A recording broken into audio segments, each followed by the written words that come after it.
So if you recall, we got up to Daf Ayin Daled, and we were discussing on the top of Daf Ayin Daled the Shita of Rabbi Yochanan that Chatzi Shir Asur Min Torah, and Rabbi Yochanan on the bottom of Daf Ayin Daled Amud Aleph proves that Chatzi Shir is Asur Min Torah from a brisa, and the brisa is talking about koi v'chatzi shir.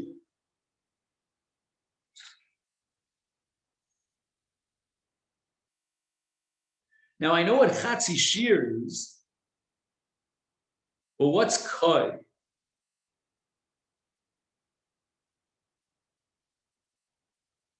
And the brisa derives from the pasuk kol chelev, that if a person eats half v'zayis of chelev, then he has violated an isur, even though he's not chayiv kares. Normally, if you eat a full zayis worth of chelev, then you chayiv kares.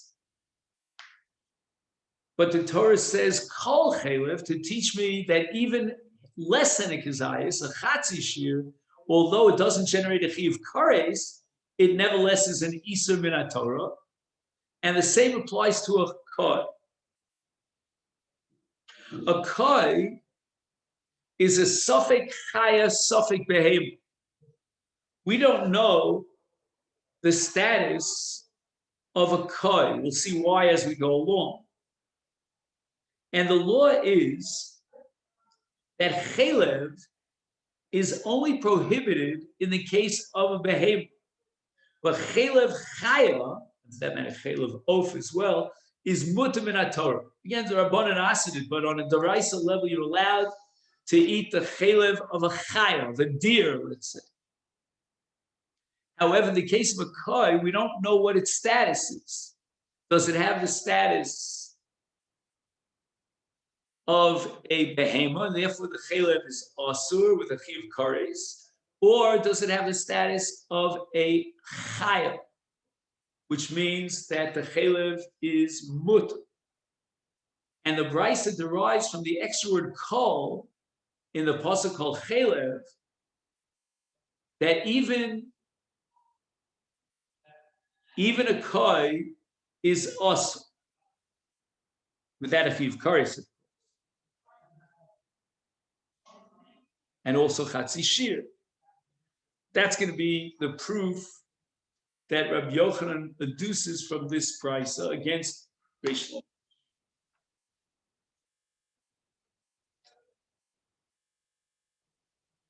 Okay.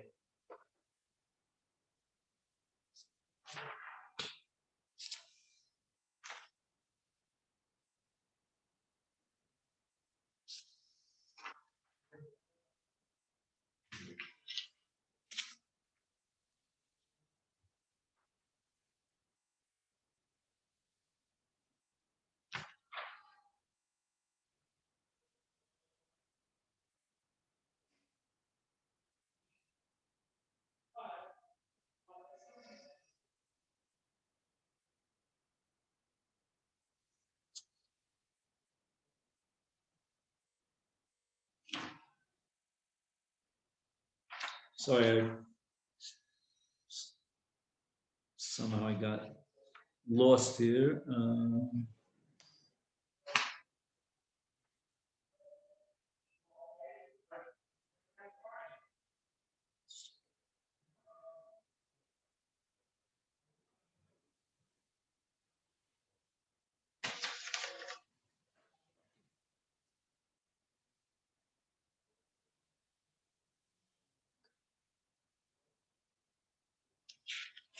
Oh,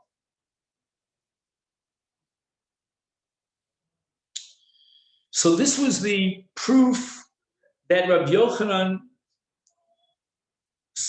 adduced to support his shita against Reish Lakish. So the Gemara defends Reish Lakish. And this drush in the price of Kol Chelev is not a drush of Gemura such that we could derive a Doraisa, but the Gemara says, Midrabanan ukra asmachta b'alma. So the drush of Kol Chelev, from which we derive both Koi, Chelev Koi, and Chatzi Shir half a Zayas of Chelev, that's all Durabanan. That's an asmachta Durabanan. The Gemara now supports the Shita Reish Lakish that the Brisa is not talking about a Josh Gemura Doraisa, but rather an asmachta Durabanan. The Isal Kedaita Doraisa. If you can assume that the Brisa is deriving from the word Kol, a Doraisa, if that's the Brisa's intention, then Koi, I don't understand. Koi, says the Gemara. Koi Sveikahu, the Itzer Krol Asuye Sveika. We don't know the status of a Koi. Is it a Chaya or is it a Behemoth? And we have a principle called Sofik Doraisa L'chumra, that when we have an Isur, we're not sure if it applies or not, we have to be Machmir. Why would I need a pasuk to tell me don't eat the chelev of a Koi? We don't know what the status of a Koi. Up in Shemayim, they know that it might be a Chaya, and I'm going to go ahead. I'm sorry, that it might be a Behemoth, and I'm going to go ahead and eat the chelev of a Koi when up in Shemayim they know it's a Behemoth.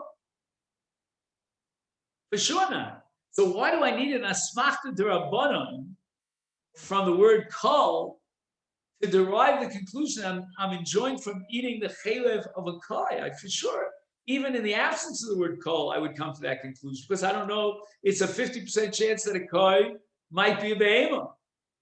If Klap Ishmael Galia, they know it's a Behemoth, and then I'd be eating something which is Chayv Karis. For sure, I can't eat it. And therefore, since we have to apply the principle of asmachta with regard to Koi in this brisa, we'll say the exact same thing, which is in the same breath in the brisa about Chatzi Shir, that the Chatzi Shir that's derived from Kol Chelev is only an asmachta. It's only a D'Rabbanan.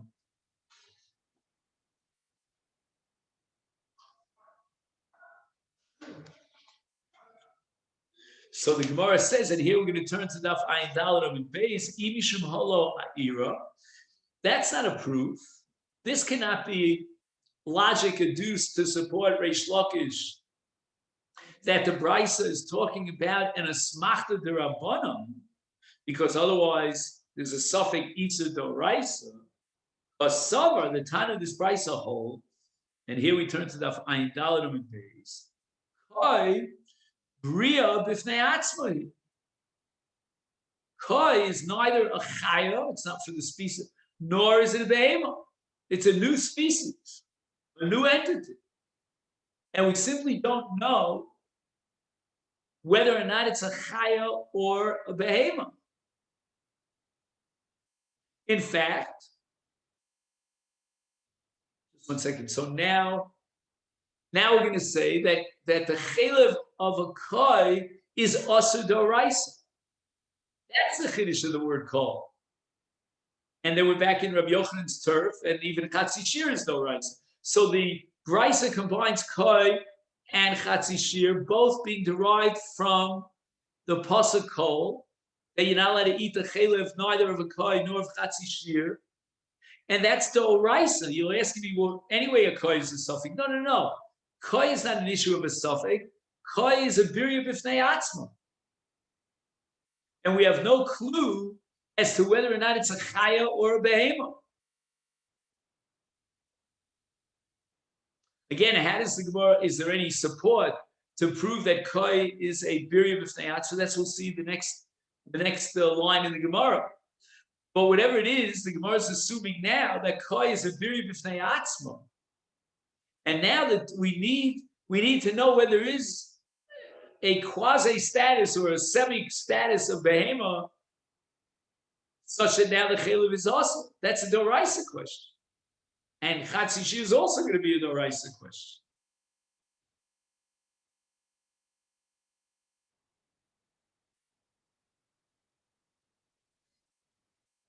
And the Gemara now is going to prove that Koi is a birya b'fnei atzmo.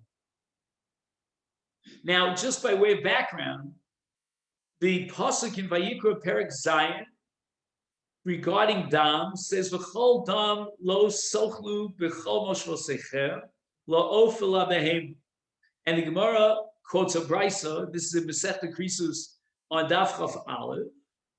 That from this pasuk we have a klal and a prat, and the klal and prat is coming as a ribui to be marbe other animals, other species of animals whose blood is included in the Isa. Ma prat mafurish davar sheish bo tumah, af kol davar sheish bo tumah. So the Gemara asks, Ma ba Torah l'ramos bazeh, v'lo behema v'of ksuva beferish b'pasuk, v'af chaya b'chlal behema. So Rav Idi Bar Ovin, which we're going to see in just a second, he interprets that what the Bryce has in mind is that this pasuk is coming as a ribui for the dam of Kai, that it also is asur b'achila. The ilo tema hachi, if you're not going to agree to me that Kai is a biri b'fnei atzma, had Yomar Rav Idi Bar Ovin. To explain why does the Bryce increase to say af kol, anything that has tuma, lasuye kai, that means that the dam of kai is asur b'achila. If kai is sveikahu, itzer kral rebuye sveika. Why would I have any doubt about the iser here?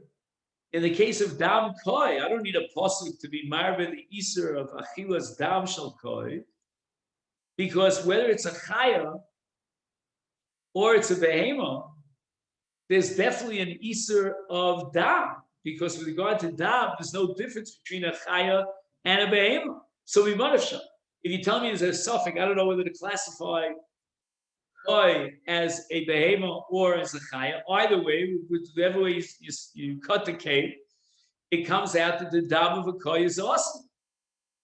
So what would be the chiddush of the Torah that a koi is awesome? Meaning that the dam of a koi is awesome, because the davar sheish bo tumah. I know that mitzad suffer. Ella, therefore, says the Gemara, the only logical conclusion that we can come to is that koi is a bria bifnei atzma, shining, and therefore it's different. It's different than chaya and behema. And we don't know whether there's an isra achilas dam in this new species. The Torah established not allowed to eat the dam of a chaya, not allowed to eat the dam of a behema.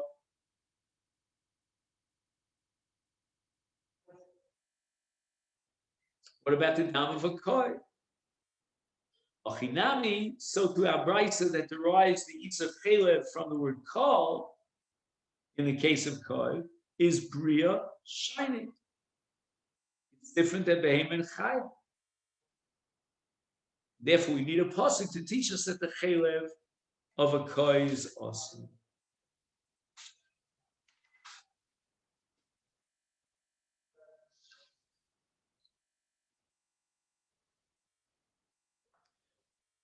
Now, this principle that the Gemara operates with as a given assumption that the Torah did not have to be marbe a suffix, because in any event, we would know that you can't eat something that's a suffix. So even if we assume that koi is either a chaya or a behema, I certainly can't eat chela because it might be chela behema.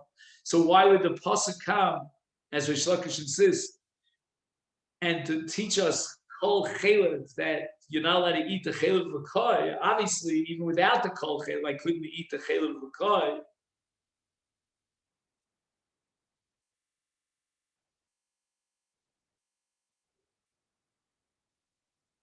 Says Tosfos, I don't understand.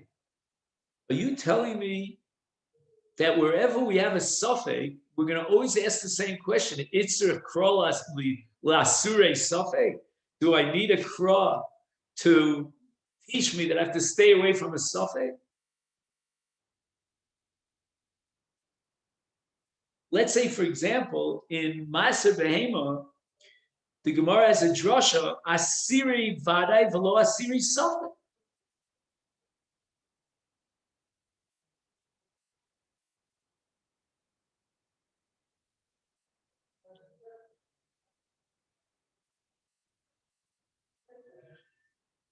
The question that Tosfos is raising is that there is such an entity as a suffix, which is lahakel.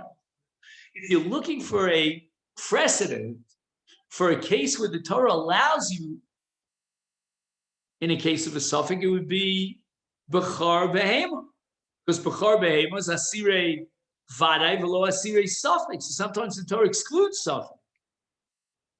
And Tosfos could have asked for mamzer. It's mamzer vadai velo mamzer suffix.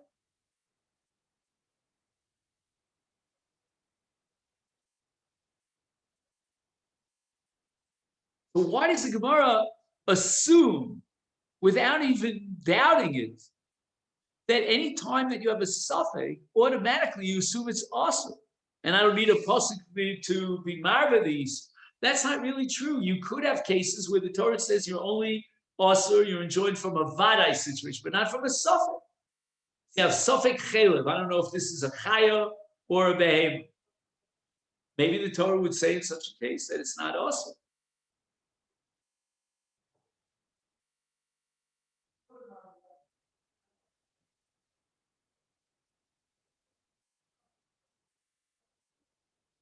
So in the Masifta, he gives an answer to this question of Tosfos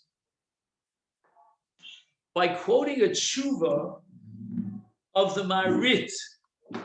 Now, if I'm not mistaken, the Marit lived about 6 centuries ago.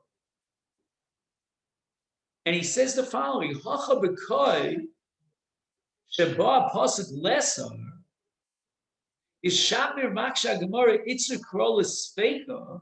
The below pasuk gamkin ayinu machmirim all of the suffix mashenkim emaser behema sham ba pasuk lemayid hassuffix she'ena b'chlal ha'isur. Zeh shaper tzar kra the below pasuk ayinu machmirim all of me suffix. So the Chuvas Marit says, I don't understand what Tosfos is batting about. What's bothering Tosfos? In the case of koi, we don't know if it's a chaya or a behema. We're not allowed to eat its chayla. You'll ask me about asire vade velo asiri sofeg. Okay, there we have a special alfusa, a new din with regard to ma'aser behema, that there's no chiyuv ma'aser behema, there's sofeg. But surely in the case of sofeg chayla, I would be enjoined from eating it even without a pasuk.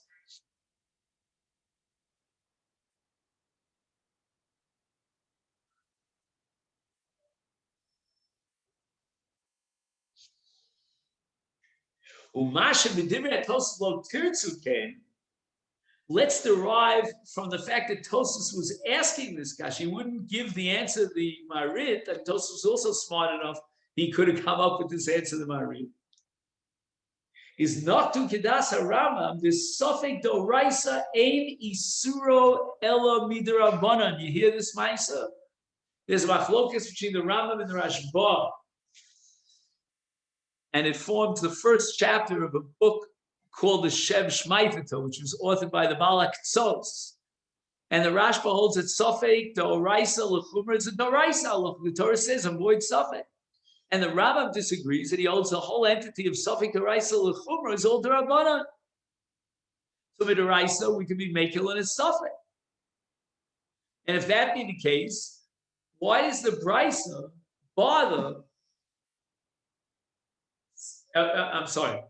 Why does the Gemara insist that we don't need the pasuk kol for a case of a suffix chai, a suffix behema? Sure, we need a pasuk kol because in a suffix chai, a suffix behema, the Torah says you're allowed to eat it, and the entire din of suffix daraisa lechumra is a rabbinic enterprise on a daraisa level. Suffix lekula.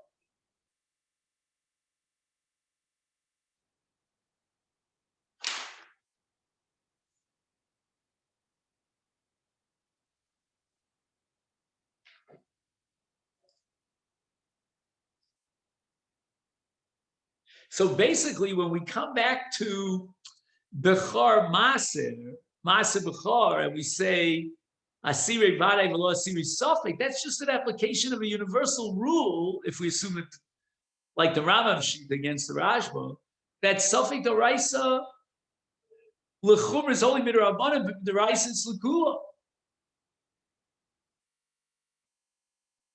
That's what we see from Asiri Vade Velo Asiri Sofik. What did the Torah mean to say by telling me that all the laws and all the obligations that revolve around a Bechar do not apply in the case of a suffix? What the Gemara, what the pasuk is teaching me is that any suffix iser, the Torah says it can be makil.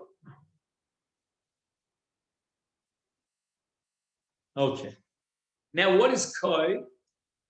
So let's quote a Mishnah in Masechet Bikurim. The Mishnah says that with regard to koi, we have to take on all the chumras. For example, we're not allowed to eat its chelev because it is a safek behema.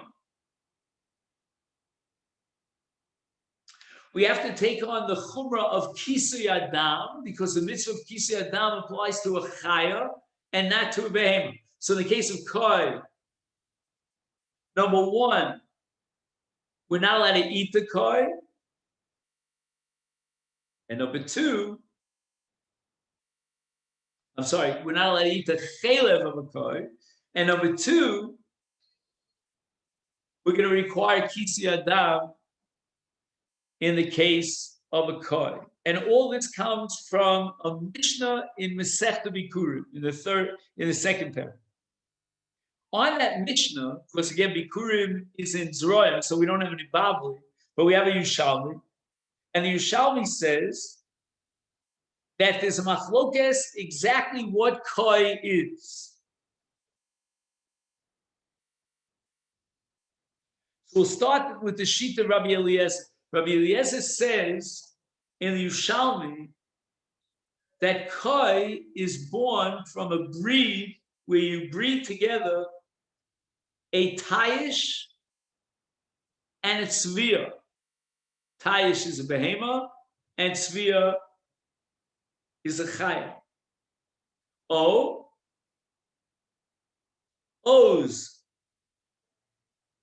A's and tzvi. Because A's is a behema and tzvi is a chaya. So we have now a behema and a chaya, and they are mated. And the product of that mating is either a behema or a chaya.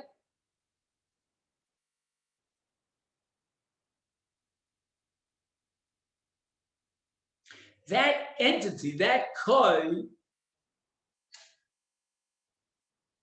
according to Rabbi Eliezer, is, as we said before, take on the chumras of both chelev and kisei adam. Chachamim omrim hu min bifnei atzmo. Koi is not a suffix, but rather it's an entity, a species unto itself. Asher lo yochlu chachamim lachria imu chaya o behema. Chachamim could not come to any definite conclusion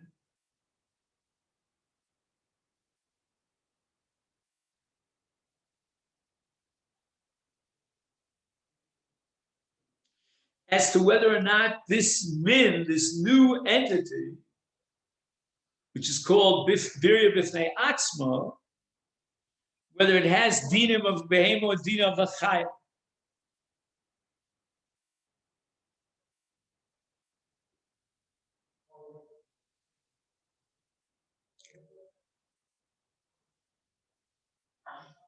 So essentially, the machlokas in our Gemara, the Havamid in the Maskana, is really identical with the machlokas between Rabbi Eliezer and the Chachamim in the Yushalmi in Bechoros.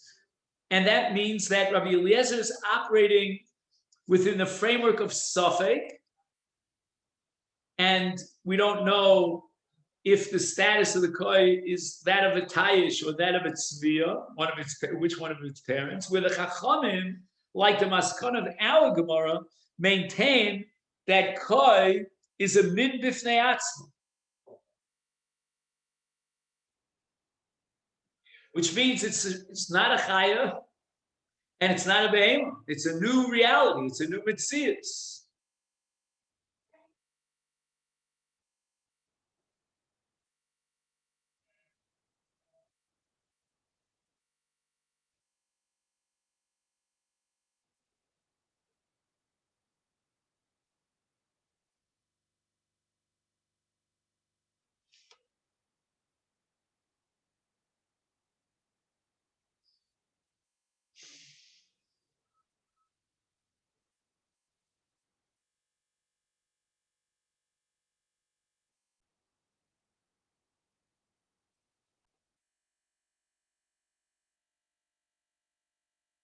As we conclude the shir, I just wanted to mention that there's machlokas rishonim regarding the Rambam.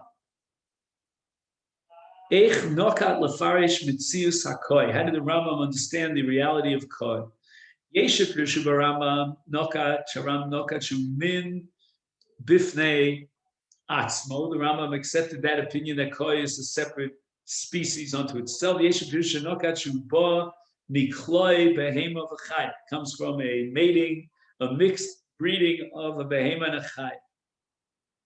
The Tzlach claims that there are actually three different categories of koi. There's a koi that comes from a tayish and a tzviya. It's obligated in kisi adam because its mother is a chaya. Then there's a koi that comes from a tzvi and an eiz, and there the chiyuv kisi dam is a safek because it's only the father that's a chaya, and we're not sure whether choshen was zera ha'ah. There's a koi which is a min bifnei atzmo, about which the chacham were not machriya if it's a behema or a chaya, and this min is begetter safek for all its dinim. And there's a brayso in the Masechet Chulin on Daf Pei that brings other shitos amongst the Tanoim that disagree with the Mishnah Bikurim, and the Tanakama holds that a koi is an ayal habar, some sort of wild ram, b'ainu shedino kechaya l'chol dov, and it's absolutely a chaya, 100%. Rav Shimon Gamliel sover shu min behema l'chol dov. So we have every single possible scenario here. Okay, then. Have a great day.